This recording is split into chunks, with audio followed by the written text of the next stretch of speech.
Okay, but then what happened with the whole back and forth thing was, well, Justin Bieber has a serious medical condition. Yeah, serious, extremely serious, where half his face is paralyzed. You went on, I believe, Twitter, and you said, hey, someone from the label should contact me because I want to help him. Yeah. Right? And only reason why I sent the tweets because I don't run my Instagram. So like it's hard to get in touch with people. I like to keep a lot of things off the internet. I couldn't DM them on Twitter because we don't follow each other. Yeah. But yeah. Well, we reported on you saying that. I looked through the article. There wasn't anything really negative about you. It was like, oh, NLE Choppa offers to help Justin Bieber. And then that's when you started on me. Yeah. You were like, stop posting me. Then you called me a chump and, and so forth. And then I started responding. I called you a snake oil salesman, and there was some back and forth, and it hit all the blogs. What is a snake oil salesman? It's an old school term, right? It's these dudes that go town to town. It's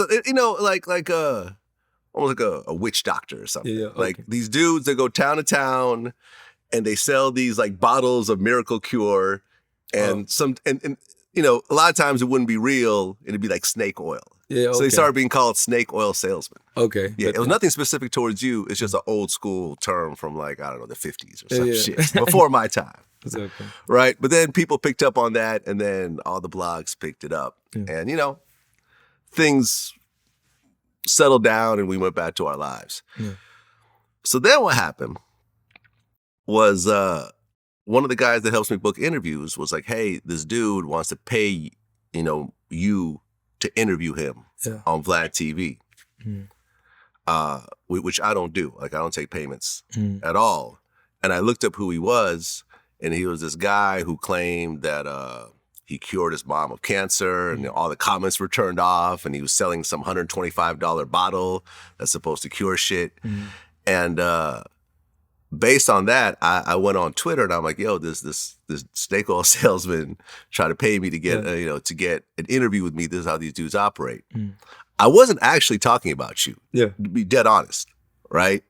But since I used the word snake oil salesman, people probably started tagging you. I feel like you knew what you was doing. I feel like in a bit of a sense, like as you was tweeting that, you was probably thinking like, they may think I'm talking about NLE. Like in a little bit. A little bit, yeah. But at the same time, I wasn't gonna respond until I like be active on my Twitter because it's like really the only apps where I can really be more so engaged with my fans. And I seen them mention me in it, and I was like, you know what, bro, that's Cal. And like, I just hate when people lie on my name, and that's how I felt it was. Yeah. Even though you wasn't talking about me, but I didn't know that until I responded. But I just wanted to clear the air. I could have cleared the air better.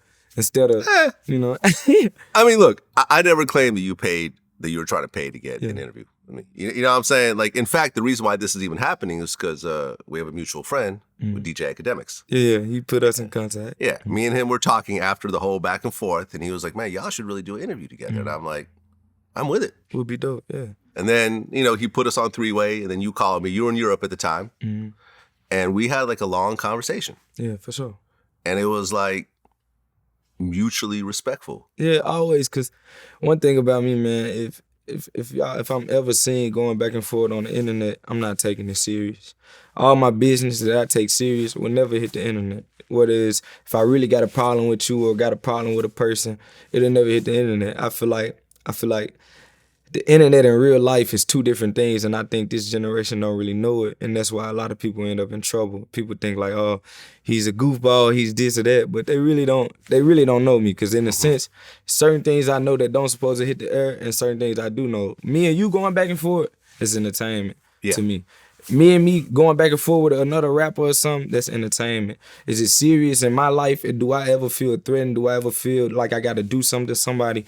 No, until it gets to that point. So like, it was all fun. It wasn't never like I disliked you or it was a disrespect thing. Shit, hell, I see your interviews even throughout the time period when we was somewhat going back and forth. I was still watching your interviews. So if I was a straight hater, I'd be like, man, fuck you, I don't want to see nothing, But like, it's just fun with me, Yeah.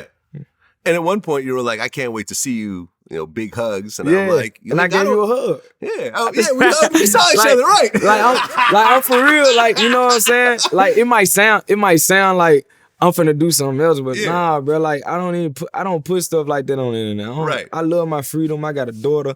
I stand on priorities and morals and boundaries. Like, you won't never see me. What I look like. How old are you, Vlad? No. I'm 49. You 49? I'm more than twice your age. What I look like trying to fight a 49-year-old man, and like, you know what I'm saying? I just feel like it's out of place, and it's to a sense of like it's not right. So like, it's no reason for it. It's uncalled for, and I feel like if people had the same mindset, they wouldn't be in trouble as much as they would be in. So like I said, I was gonna give you a big hug. I wanted to sound like it was a threat, but really I wanted a hug.